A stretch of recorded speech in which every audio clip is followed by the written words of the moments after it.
Welcome to quick study material. आज है 7 फरवरी और 7 फरवरी से रिलेटेड जितने भी आपके इंपॉर्टेंट क्वेश्चंस होंगे हम उन सभी क्वेश्चंस को यहाँ पर देखेंगे। ठीक है, साथ ही साथ हम क्या करेंगे, पिछला जो कुछ भी आपने पढ़ा है उसको रिवाइज करने की भी कोशिश करेंगे और इंपॉर्टेंट क्वेश्चन अगर स्टैटिक जी के कुछ होंगे तो उसको भी देखेंगे।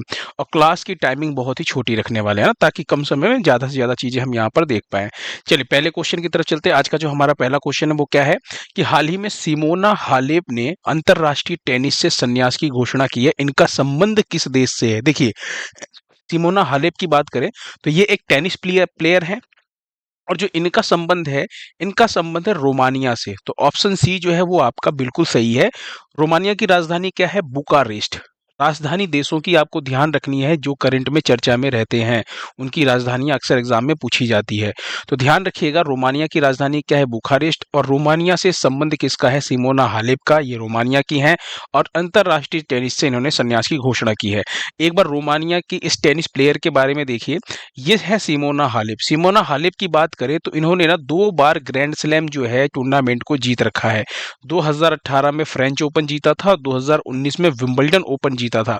आपको पता है ना कि एक साल में 4 ग्रैंड स्लैम होते हैं, पता है ना?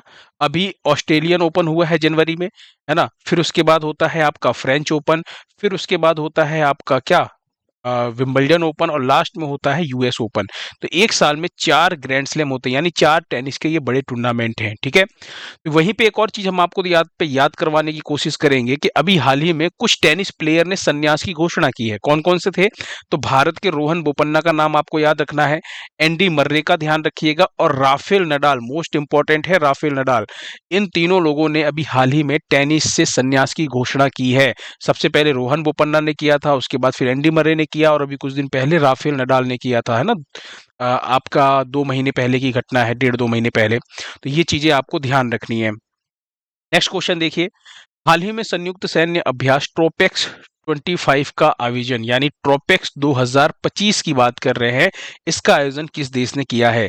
तो आपको ध्यान रखना है कि इसका जो आयोजन है वो भारत ने किया है। ऑप्शन डी आपका बिल्कुल सही है। ट्रोपेक्स की अगर मैं बात करूं, ये आप जो देख रहे हैं ना, ये ध्यान रखिएगा, ये भारत के जो तीनों सेनाएं हैं, कौन कौन सी, यहाँ पर देखिए। ट्रोपेक्स की फुल फॉर्म क्या होती है? तो ट्रोपेक्स को हम theatre level operational readiness exercise के नाम से जानते हैं। और रेडीनेस एक्सरसाइज का मतलब क्या होता है? रेडीनेस एक्सरसाइज का मतलब कि मान लीजिए अभी युद्ध हो जाए, मतलब अभी ये क्लास चल रही है मेरी और अभी अचानक से युद्ध हो जाए, तो ये सब लोग कैसे तैयार रहने वाले हैं, उसकी ये एक्सरसाइज है कि हाँ हम तुरंत तैयार हैं। यानी अभी हमला होगा, हम अभी तैयार हैं, ये उसके लिए एक्सरसाइज है कि तुरंत कैसे तैयार होना है। और ये ध्यान रखिएगा, भारतीय नौसेना का सबसे बड़ा समुद्री अभ्यास है, जो हर 2 साल में एक बार होता है। कितने साल में? तो हर 2 साल में एक बार इसका आयोजन किया जाता है, द्विवार्षिक है। अभी हिंद महासागर में आयोजन हो रहा है इसका। हिंद महासागर का जो पश्चिमी तट है, पश्चिमी तट पर इसके अंदर ध्यान रखिएगा सेना, वायुसेना और तट रक्षक बल भी शामिल होते हैं। अब किस किस ने हिस्सा लिया है? तो ये बहुत इंपॉर्टेंट रहने वाला है। आईएनएस विक्रांत, आईएनएस विशाखापट्टनम और आईएनएस सतपुड़ा का नाम आपको ध्यान रखना है। आईएस विक्रांत जो है ना, इंडियन नेवल शिप की बात करें अगर आईएनएस विक्रांत की, ये जिसके ऊपर खड़े हैं ना, ये है आपका आईएनएस विक्रांत।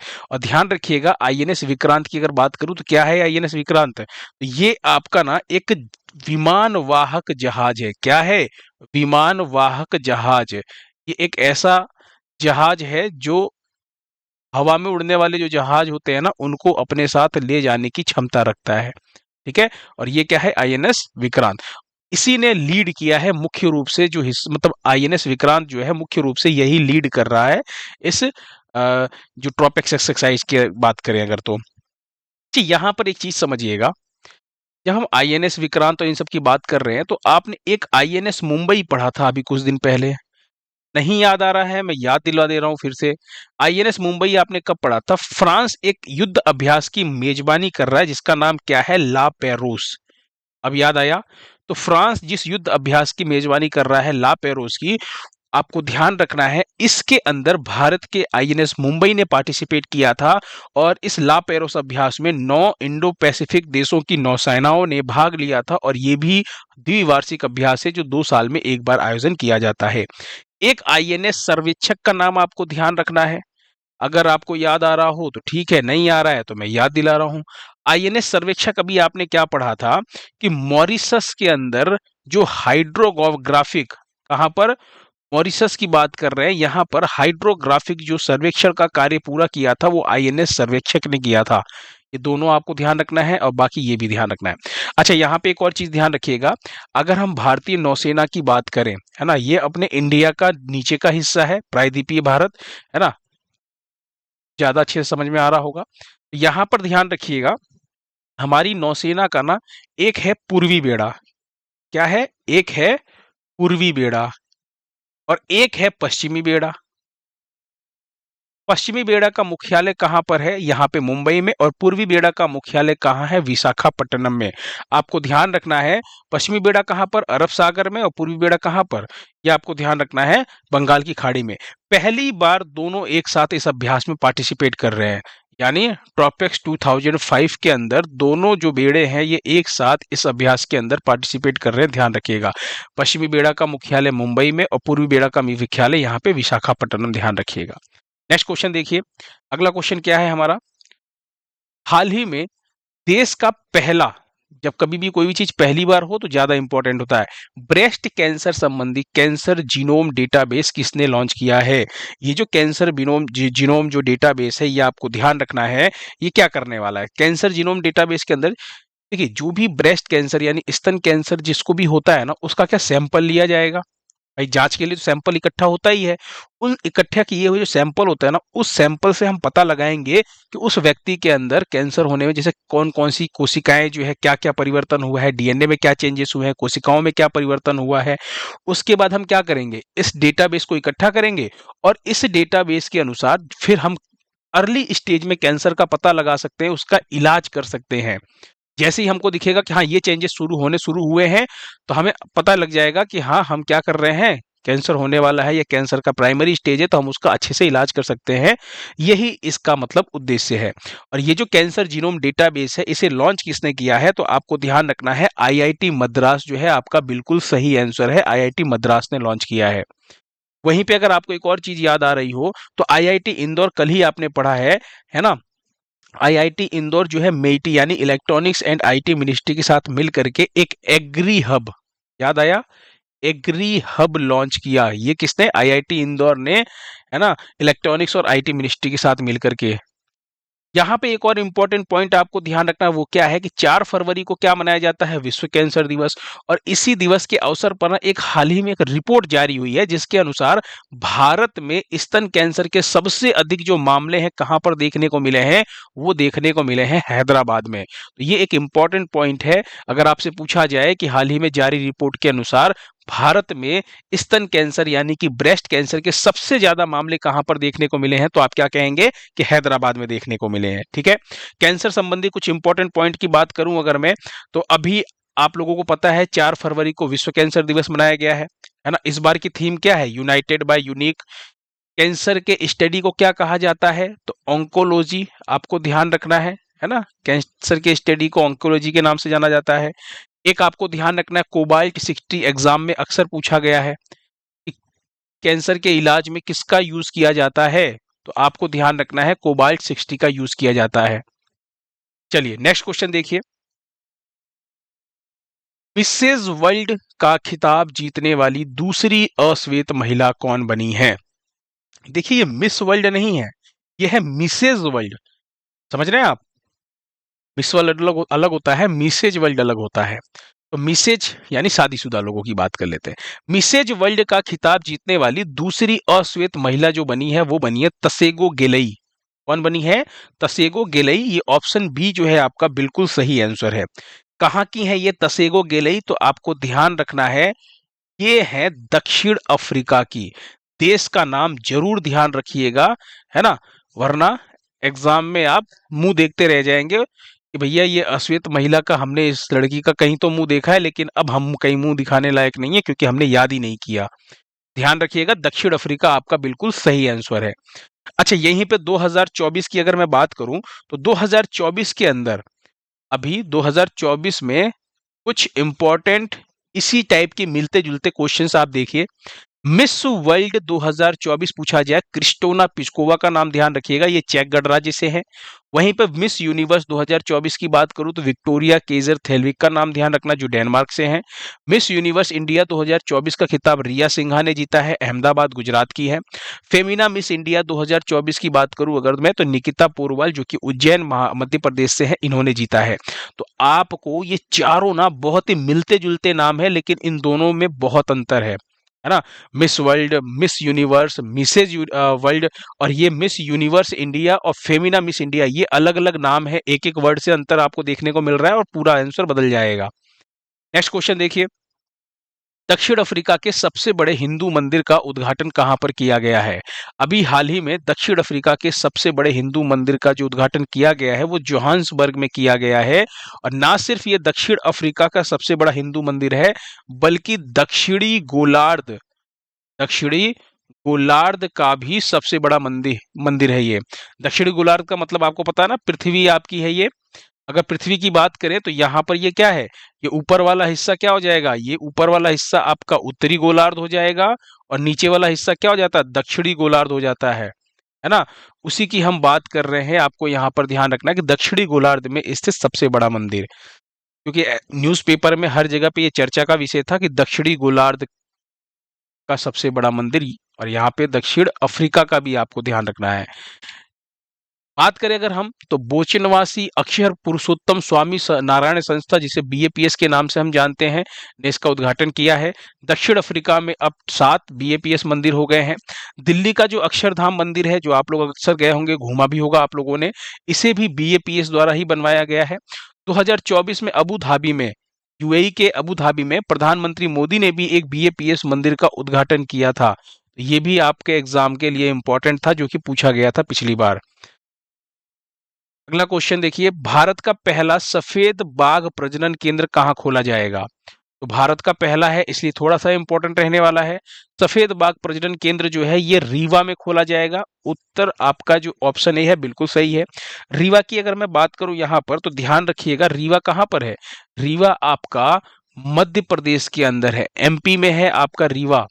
2011 में सैद्धांतिक रूप से मंजूरी दी गई थी, लेकिन अभी जो है इसको ना आप ये समझिए CZA के द्वारा मंजूरी प्रदान कर दी गई है। CZA का मतलब क्या होता है, सेंट्रल जू अथॉरिटी, हिंदी में कहें तो केंद्रीय चिड़ियाघर प्राधिकरण के द्वारा मंजूरी जो है वो दे दी गई है। किसको? सफेद बाघ प्रजनन केंद्र को। अच्छा, यहाँ पे एक और चीज ध्यान रखिएगा, मध्य प्रदेश को हम किस नाम से जानते हैं? टाइगर स्टेट के नाम से, है ना। टाइगर स्टेट के नाम से हम किसे जानते हैं? एमपी यानी मध्य प्रदेश को जानते हैं। अब आपको ना कुछ कमेंट बॉक्स में आंसर देना है, जो मैं आपको कई बार पढ़ा चुका हूं। सबसे पहला तो ये कि कुल टोटल टाइगर रिजर्व कितने हैं, एक इसका आंसर देना है। दूसरा आंसर ये देना है कि अभी जो नवीनतम यानी कि जो लेटेस्ट टाइगर रिजर्व बना है वो कौन सा बना है। ये 3-4 बार मैं आपको पढ़ा चुका हूं। अब आपकी बारी है, फटाफट कमेंट बॉक्स में इन दोनों क्वेश्चन के आंसर दीजिए। अगला क्वेश्चन देखिए, डोगरी भाषा, इसकी बात कर रहे हैं, डोगरी भाषा में साहित्य अकादमी पुरस्कार 2024 किसे प्रदान किया गया है? तो यहाँ पर आपको चमन अरोड़ा का नाम ध्यान रखना है। किसका? चमन अरोड़ा का नाम। देखिए, साहित्य अकादमी पुरस्कार जो है ये जो पहली बार कब दिया गया था, तो आपको ध्यान रखना है पहली बार 1955 में दिया गया था। ठीक है। और यहाँ पर आपको ध्यान रखना है, जो साहित्य अकादमी पुरस्कार है ये कुल 22 भाषाओं में, है ना। और ये कौन सी भाषाएं? ये वो 22 भाषाएं हैं जो संविधान की 8वीं अनुसूची में है, प्लस 2 और भाषाएं। और वो कौन सी है? एक है आपकी इंग्लिश और एक है आपकी राजस्थानी। यानी टोटल कितने हो गए? तो टोटल हो गए 24 भाषाओं में। तो 24 भाषाओं में साहित्य अकादमी पुरस्कार दिए जाते हैं। 22 भाषाएं जो आपकी 8वीं अनुसूची में है उसको दी जाती है, और 2 अलग से आपको ध्यान रखना है, अंग्रेजी और राजस्थानी। इन दोनों भाषाओं में भी साहित्य अकादमी पुरस्कार दिए जाते हैं, यानी टोटल 24 भाषाओं में ये पुरस्कार दिया जाता है। वहीं पे अगर मैं बात करूं, तो अभी जो साहित्य अकादमी पुरस्कार दिया गया है डोगरी भाषा में, देखिए हिंदी, इंग्लिश, उर्दू ये सभी भाषाओं में दिया जा चुका है, लेकिन अभी तक डोगरी का नहीं दिया गया था। साहित्य अकादमी पुरस्कार 2024 में डोगरी का जो है पुरस्कार अभी तक नहीं दिया गया था, अब इसकी भी घोषणा की गई है। चमन अरोड़ा को दिया गया, ये है चमन अरोड़ा। और एक होर अथवस्थामा, किसकी बात कर रहे हैं, एक और अश्वत्थामा जो है इसके लिए इनको दिया गया है। इसमें 1 लाख रुपए का नगद पुरस्कार और एक ताम्र पट्टिका जो है वो दी जाती है। 8 मार्च 2025 को नई दिल्ली में इनको ये पुरस्कार जो है ये प्रदान किया जाएगा। तो ये कुछ पॉइंट्स थे जो आपको ध्यान रखना है। बात करते हैं इनको किस भाषा में, तो डोंगरी भाषा में दिया गया है।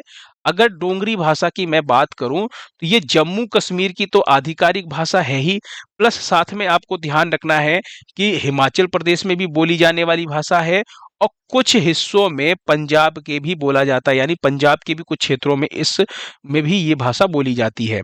तो अगर आपसे पूछा जाए डोंगरी भाषा कहाँ की, डोंगरी भाषा जो है ये आपको ध्यान रखना है जम्मू कश्मीर, हिमाचल प्रदेश और पंजाब के कुछ हिस्सों में बोला जाता है। जम्मू कश्मीर की तो आधिकारिक भाषा भी डोंगरी है। ठीक है, अब यहीं पे एक और ध्यान रखिएगा, डोंगरी भाषा को 8वीं अनुसूची में कब शामिल किया गया था, तो जो 22 भाषाएं हैं ना 8वीं अनुसूची में, उसके अंदर डोंगरी को 2003 में शामिल किया गया था। ये आपको ध्यान रखना है। समझ में आया? अगला क्वेश्चन देखिए। अच्छा, इससे पहले एक और चीज नोट कीजिएगा, जैसे ये तो डोंगरी भाषा का था, वहीं पे कुछ पॉइंट मैं आपको याद दिला दूं। गगन गिल, गगन गिल जो है इनको हिंदी में, हिंदी भाषा के लिए साहित्य अकादमी पुरस्कार दिया गया था 2024 में। इनकी एक कविता थी जब तक बाहर आई उसके लिए। दिलीप झावेरी की अगर मैं बात करूं तो इनको गुजराती भाषा में साहित्य अकादमी पुरस्कार 2024 जो है वो दिया गया था। और भगवान मी वातो नाम की जो कविता है उसके लिए दिया गया था। स्टरीन कीरे की बात करूं अगर मैं, तो इनको ना अंग्रेजी भाषा के लिए साहित्य अकादमी 2024 का पुरस्कार दिया गया था। स्प्रिट नाइट्स उपन्यास के लिए इनको दिया गया था। ये कुछ नाम मैं रिवीजन करवा दे रहा हूं ताकि आपको याद रहे, खास करके हिंदी और इंग्लिश वाला। ठीक है, चलिए नेक्स्ट क्वेश्चन देखिए। अगला क्वेश्चन क्या है आपका, 38वें राष्ट्रीय खेल में बैडमिंटन में महिला एकल का खिताब किसने जीता है, यानी महिला एकल के अंदर गोल्ड मेडल किसे मिला है, तो आप क्या कहेंगे, अनमोल खरब को मिला है। ऑप्शन बी आपका बिल्कुल सही है। आप यहाँ पे अनमोल खरब को देख रहे हैं। अनमोल खरब की बात करूं तो ये हरियाणा की हैं, है ना। और महिला एकल के खिताब की बात करूं तो इसमें इनको गोल्ड मेडल प्रदान किया गया है। अब 38वें खेल की अगर मैं बात करूं, यहाँ पे इनके हाथ में आप देख रहे हैं ना एक तोते जैसा, ये क्या है, यही तो है आपका शुभंकर 38वें खेल का। 38वें खेल की बात करूं तो आयोजन कहाँ पर हो रहा है, उत्तराखंड में आयोजन किया जा रहा है ना। मौली आपको ध्यान रखना है, मस्कट का नाम है, शुभंकर का नाम, और इस बार ना एक मसाल का नाम भी आपको याद रखना है, तेजस्विनी। याद आया आप लोगों को, ये भी ध्यान रखिएगा। ठीक है, वहीं पे अगर मैं बात करूं इसी बैडमिंटन टूर्नामेंट में, ये तो महिला एकल में जीता ना, पुरुष एकल का खिताब किसने जीता अगर आपसे पूछा जाए तो आप क्या कहेंगे, के सतीश कुमार ने जीता है, जो कि तमिलनाडु के हैं। नेक्स्ट क्वेश्चन देखिए, भारतीय सेना ने कोलकाता में अपनी जो पूर्वी कमान का मुख्यालय है, जिसका नाम क्या था, फोर्ट विलियम था, इसका नाम बदल करके क्या रखा गया है, तो इसका नाम बदल करके रखा है प्रबल दुर्ग। ऑप्शन सी जो है वो आपका बिल्कुल सही है। ठीक है, फोर्ट विलियम जो कि पूर्वी कमान का मुख्यालय था, कोलकाता में स्थित है। इस जगह का नाम ध्यान रखिएगा, आपसे हो सकता पूछ लेगी कहां पर, कोलकाता में, है ना। भारतीय सेना का ये क्या था, पूर्वी कमान का मुख्यालय था, इसी का नाम बदल करके प्रबल दुर्ग रखा गया है। उच्च ऊंचाई पर बांस आधारित बंकर विकसित करने के लिए सेना ने किस आईआईटी के साथ समझौता किया है, तो आपको ध्यान रखना है, सेना ने आईआईटी गुवाहाटी के साथ समझौता किया है बांस के बने हुए बंकर के लिए। ठीक है, तो ये आपके कुछ क्वेश्चंस थे। एक और लास्ट क्वेश्चन देखिए, पेट्रोलियम और प्राकृतिक गैस मंत्रालय में निदेशक के तौर पर किसे नियुक्त किया गया है, तो आईपीएस थे ये, कौन, क्या नाम है इनका, सागर सिंह कलसी नाम ध्यान रखिएगा। ऑप्शन ए आपका बिल्कुल सही है, ये अभी पेट्रोलियम और प्राकृतिक गैस मंत्रालय में निदेशक के तौर पर नियुक्त हुए हैं। ठीक है, चलिए लास्ट टाइम पे मैंने आपसे क्वेश्चन पूछा था, विश्व कैंसर दिवस पूछा था, तो आपने बिल्कुल सही बताया था कि विश्व कैंसर दिवस जो है वो 4 फरवरी को मनाया जाता है, और इस बार की जो थीम थी वो भी आपने बताया। ठीक है, कमेंट बॉक्स में मैंने ना आपके सभी लोगों के आंसर पढ़े हैं, सबके आंसर सही थे। आज आपके लिए एक छोटा सा और क्वेश्चन है, वो ये है कि भारत की पहली एआई यूनिवर्सिटी यानी आर्टिफिशियल इंटेलिजेंस यूनिवर्सिटी की बात करें, एआई विश्वविद्यालय जो है कहां पर स्थापित किया जाएगा, आंसर आपको देना है कमेंट बॉक्स में, है ना। और एक और चीज, पीडीएफ जो है अगर आपको चाहिए तो आप टेलीग्राम पे जाइए, और टेलीग्राम से ना आपको एज इट इज ऐसे के ऐसे ही पीडीएफ जो है आपको वहां पर अवेलेबल हो जाएगा, ठीक है। और हाँ, आज के वीडियो का लाइक का जो टारगेट है वो मैंने 100 लाइक रखा है। अब तो 100 लाइक नहीं आ रहे हैं, 2-3 वीडियो से मैं देख रहा हूँ, है ना। आप लोग लाइक किया कीजिए, मुझे काफी मोटिवेशन मिलता है आपके लाइक से, ठीक है।